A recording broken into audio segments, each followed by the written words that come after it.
사람은 누구든지 조금만 생각해 보면 모든 것은 누군가가 만드셨다. 조물주, 창조주가 계시다라고 알 수 있게 되는 겁니다.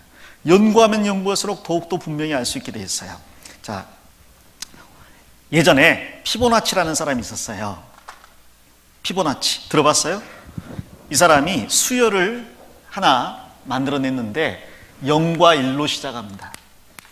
그리고 다음 숫자는 앞에 있는 두 숫자를 합쳐가지고 숫자를 내요. 그러면 그 다음 숫자는 뭐가 나오겠어요? 1이 되겠죠. 그 다음 숫자는 2, 그 다음은 3, 그 다음은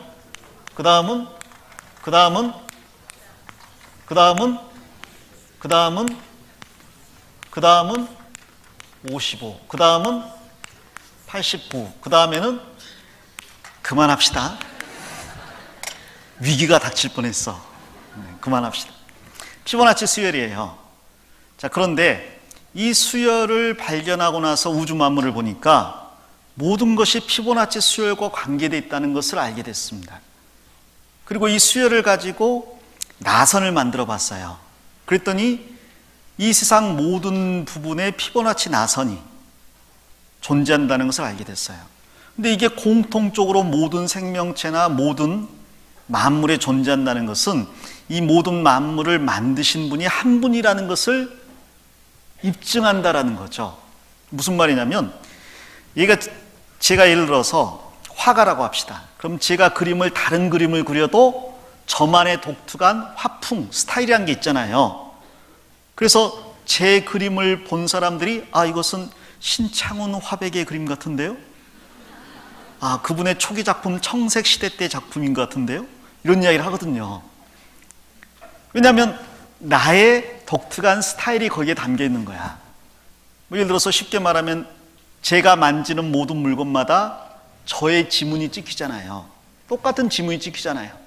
그러면 그 지문 하나만 보고도 신창훈 씨가 만졌는데요, 이것도 만졌고 이것도 만졌네요 라고 알 수 있다는 거예요. 음악가가 음악을 작곡하다 보면 거의 비슷한 스타일로 나오잖아요. 자기만의 어떤 리듬감이 있다 보니까. 마찬가지로 하나님께서 우주 만물을 만드셨기 때문에 하나님의 패턴이 담겨 있다는 거죠. 그걸 피보나치 함수하고 연결지어서 사람들이 깨닫게 된 겁니다. 이런 걸로 설명하면 더 이해가 쉬울 거예요. 자, 여기 한번 봅시다. 자, 하나님께서 만드신 만물들 보니까요, 자, 꽃이 있어요. 그런데 꽃잎을 보니까 놀랍게도 꽃잎이 하나 있는 게 있고 2개 있는 게 있어요. 3개 있는 게 있습니다. 그런데 4개짜리가 없고 5개로 건너뛰었어요. 그 다음에 6개, 7개짜리가 없고 8개로 건너뜁니다. 그 다음에 13개로, 그 다음에는 21개로, 그 다음에는 34개로 건너뛰어요. 그 중간에 꽃잎파리가 없습니다. 6개짜리 꽃잎 봤는데요, 알고 보니까 3개가 꽃 받침이고 꽃잎이 3개예요. 근데 이게 우연일까? 이상한데?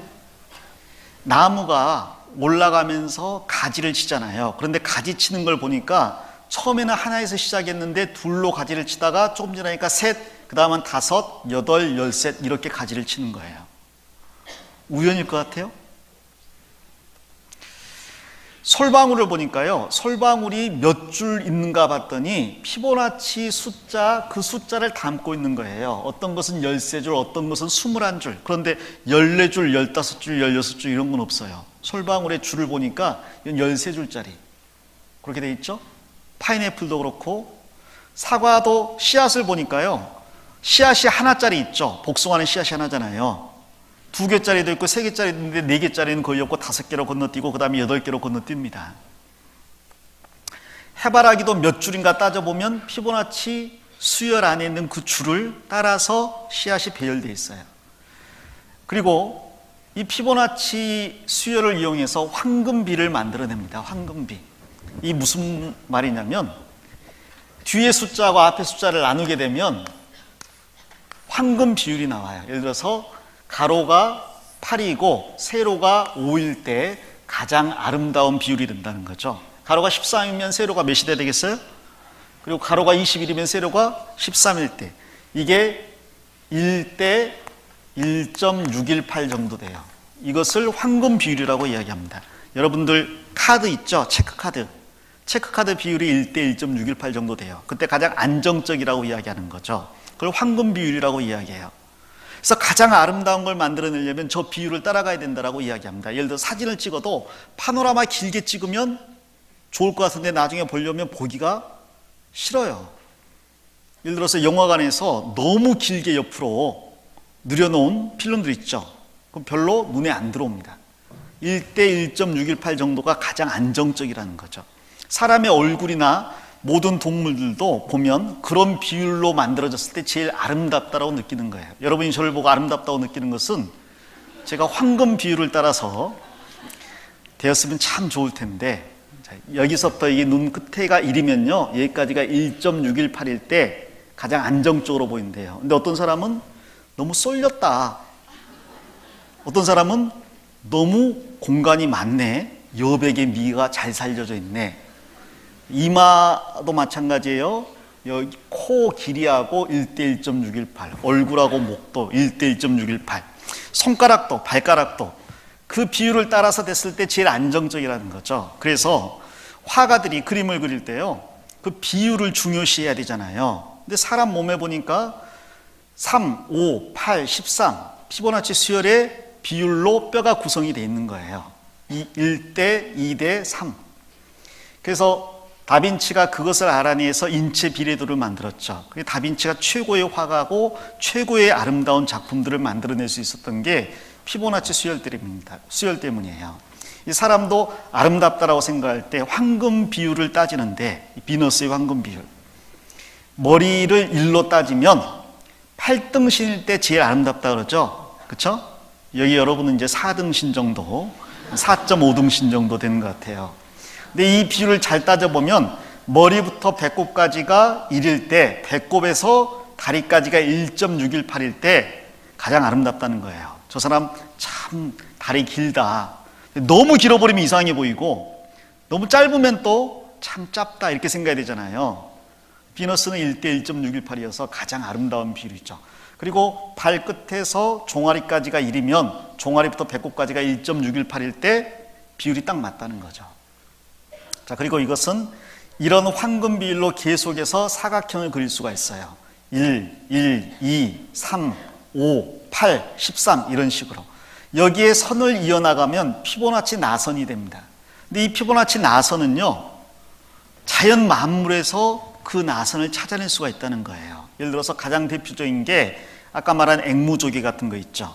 그 조개가 어떻게 자라나는가 보니까 피보나치 나선을 따라서 자라나는 거예요. 황금 비율로. 그걸 잘라보면요 자라나는 비율이 1대 1.618 비율로 자라난다는 걸 알 수가 있습니다.